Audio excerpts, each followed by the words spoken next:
ഏറ്റവും പ്രധാനപ്പെട്ട ഒരു വാർത്തയാണ് ഇടപാടുകാരനെ ബാങ്ക് മാനേജർ തല്ലിയിരിക്കുന്നു എന്ന വാർത്ത. ആലപ്പുഴയിൽ നിന്നാണ് റിപ്പോർട്ട് ചെയ്യുന്നത്. ഷാജഹാൻ നൽകും വിവരങ്ങൾ. ഷാജി, സംഭവം എന്താണ്? അല്പസമയം മുമ്പാണ് ആലപ്പുഴ പഞ്ചാബ് നാഷണൽ ബാങ്കിന്റെ മാനേജർ ഇടപാടുകാരനെ തല്ലി എന്നുള്ള വാർത്ത അറിയുന്നത്. ഫജിൽ എന്ന ഒരു യുവാവിന് നേരെയാണ് അക്രമം ഉണ്ടായത്.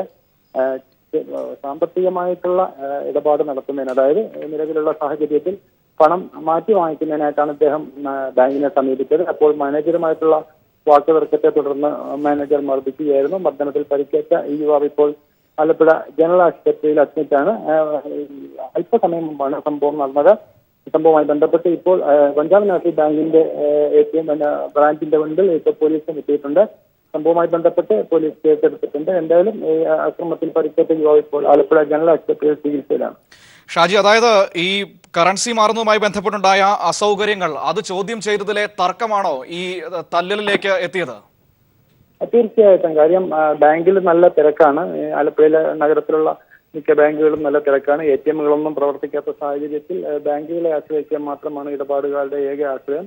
അത്തരത്തിൽ ഇടപാടുകൾ നടത്തി വരുന്നതിനിടയിലാണ് മാനേജറുമായിട്ട് തർക്കമുണ്ടായത്. സാധാരണഗതിയിൽ 4000 രൂപ വരെ ബാങ്കിൽ നിന്നും തിരിച്ചളിക്കാതിന്റെ സഹായത്തോടു കൂടി നൽകി വരുന്നതാണ്. എന്നാൽ ഈ തുക നൽകാൻ മാനേജർ തയ്യാറായില്ല. ഇത് ചോദ്യം ചെയ്തതിനെ തുടർന്നാണ് മാനേജർ ഇടപാടുകാരനെ മർദ്ദിച്ചത്. ഇയാൾ ഇപ്പോൾ ആലപ്പുഴ ജനറൽ ആശുപത്രിയിൽ. ഷാജി, ഇത് എന്തുകൊണ്ടാണ് ഇത്തരത്തിലുള്ള സംഭവം ഉണ്ടായത്? അതായത് 4000 രൂപ വരെ മാറിയെടുക്കാം, അത് RBIയും കേന്ദ്ര സർക്കാരും ഒക്കെ നിർദ്ദേശിച്ചിരിക്കുന്ന കാര്യമാണ്. അപ്പോൾ സ്വാഭാവികമായി ഈ ബാങ്കിന്റെ ഭാഗത്തു നിന്ന് ഏതെങ്കിലും തരത്തിലുള്ള ഒരു മറുപടിയോ വിശദീകരണമോ നമ്മൾ തേടിയിരുന്നു? തീർച്ചയായിട്ടും. കാരണം ഇടപാടുകാരുടെ എണ്ണം കൂടുന്നതും ബാങ്കിൽ പണമില്ലാത്തതുമാണ് ഇതിന് കാരണമെന്നാണ് ഇപ്പോൾ മാനേജർ പറയുന്നത്. മിക്ക ബാങ്കുകളും 2000 രൂപയിൽ മുകളിൽ ഇടപാടുകാർക്ക് നൽകുന്നില്ല എന്നുള്ളൊരു വസ്തുതയുമുണ്ട്.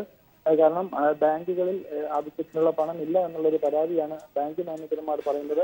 എന്തായാലും ആലപ്പുഴ നഗരത്തിലെ ATMകൾ കൂടി അടഞ്ഞു കിടക്കുന്ന സാഹചര്യത്തിൽ ഷാജി, അതൊക്കെ സമ്മതിക്കാം. ഇപ്പോൾ ബാങ്കിൽ ആവശ്യത്തിന് പണം എത്തിയില്ലെങ്കിൽ ആ കാര്യം തുറന്നു പറയാം. തങ്ങളുടെ നിസ്സഹായാവസ്ഥ ബാങ്കിന് ഈ ഇടപാടുകാരോട് വെളിപ്പെടുത്താം. പക്ഷേ അവിടെ പൈസ വാങ്ങാൻ അല്ലെങ്കിൽ പണം മാറാൻ എത്തുന്നവരെ മർദ്ദിക്കാൻ എന്ത് കാരണമാണ് ഇവർ പറയുന്നത്? എന്ത് അവകാശമാണ് ഇവർക്കുള്ളത്? അതിനെക്കുറിച്ച് എന്താണ് ഈ ബാങ്കുകാർ പറയുന്നത്? അവർ ഈ സംഭവം നിഷേധിക്കുകയോ അല്ലെങ്കിൽ ഇതിനെക്കുറിച്ച് എന്തെങ്കിലും ഈ മർദ്ദിച്ചതുമായി ബന്ധപ്പെട്ട എന്തെങ്കിലും പ്രതികരണം നടത്തിയിട്ടുണ്ടോ?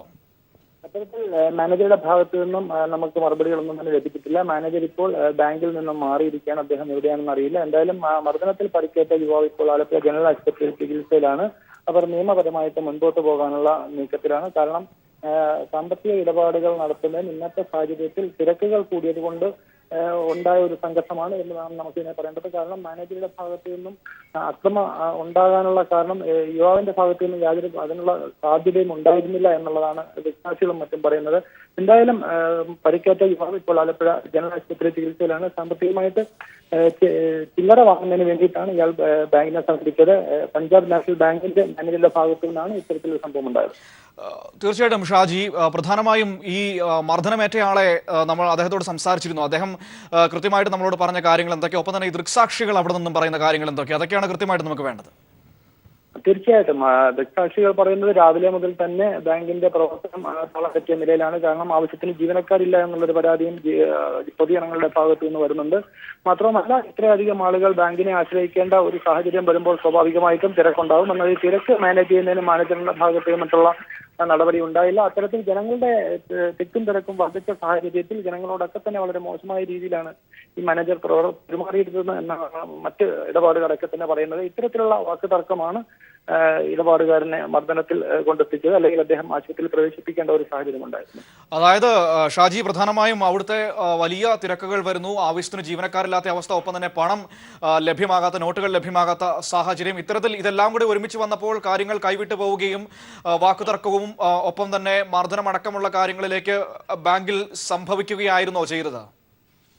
തീർച്ചയായിട്ടും അത്തരത്തിലൊരു സംഭവമായിട്ട് വേണം നമുക്കിതിനെ കാണേണ്ടത്. കാരണം ആലപ്പുഴയിലെ മിക്ക ബ്രാഞ്ചുകളിലും ആവശ്യത്തിന് പണമില്ല എന്നുള്ളൊരു പരാതി മാനേജ്മെന്റിന്റെ ഭാഗത്തു നിന്ന് നമുക്ക് ലഭ്യമാകുന്നുണ്ട്. അതോടൊപ്പം തന്നെ ജനങ്ങൾക്ക് ആവശ്യത്തിനുള്ള പണവും അവരുടെ കൈവശമില്ല. ഇത്തരത്തിൽ ബാങ്കുകളിൽ നിന്നും ആവശ്യത്തിനുള്ള പണം അല്ലെങ്കിൽ 4000 രൂപ വരെ അവർക്ക് അത്യാവശ്യ കാര്യങ്ങൾക്ക് വേണ്ടിയിട്ട് എടുക്കുന്നതിനാണ് രാവിലെ മുതൽ തന്നെ സ്വന്തം ജോലി പോലും ഉപേക്ഷിച്ച് ജനങ്ങൾ ഇതിനു മുന്നിൽ തടിച്ചുകൂടി എത്തിയിരിക്കുന്നത്. ഈ ഒരു സാഹചര്യത്തിൽ മാനേജ്മെന്റിന്റെ ബാങ്ക് മാനേജർമാരുടെ ഭാഗത്തു നിന്നും ഇത്തരമൊരു സംഭവം ഉണ്ടായത് വളരെയധികം ദയനീയമാണ്. കാരണം അന്യ സംസ്ഥാനത്ത് നിന്നുള്ള, അതായത് കേരളത്തിന് വെളിയിൽ നിന്നുള്ള ഒരു മാനേജരാണ് ഇദ്ദേഹം. അദ്ദേഹത്തിന് മലയാളം അറിയില്ല. അത്തരത്തിലുള്ള ന്യായങ്ങളൊക്കെ ഉയർന്നു വരുന്നുണ്ട്. എന്തായാലും മർദ്ദനത്തിൽ യുവാവിന് പരിക്കേറ്റു. അദ്ദേഹം ഇപ്പോൾ ആലപ്പുഴ ജനറൽ ആശുപത്രിയിലെ അത്യാഹിത വിഭാഗത്തിൽ ചികിത്സയിലാണ്.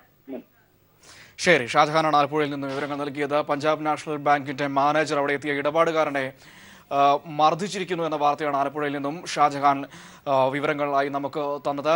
വളരെ ഗുരുതരമായ പ്രതിസന്ധികൾ ബാങ്കിൽ വരുമ്പോൾ, പക്ഷേ ഇടപാടുകാർക്ക് മർദ്ദനമേൽക്കുന്നത് അടക്കമുള്ള സാഹചര്യങ്ങളിലേക്ക് പോകുമ്പോൾ വളരെ നിർണായകമായ പ്രതിസന്ധിയാണ് ഉണ്ടായിക്കൊണ്ടിരിക്കുന്നത്. വിവിധ ബാങ്കുകളിൽ പണമില്ല, ആവശ്യത്തിന് ജീവനക്കാരില്ല, വലിയ പ്രശ്നങ്ങൾ, ഒപ്പം തന്നെ ഇടപാടുകാരുടെ, ജനങ്ങളുടെ വലിയ ക്യൂ, അങ്ങനെ കാര്യങ്ങൾ കൈവിട്ടു പോകുന്ന സാഹചര്യങ്ങൾ ചില ബാങ്കുകളിലെങ്കിലും ഉണ്ടാകുന്നു.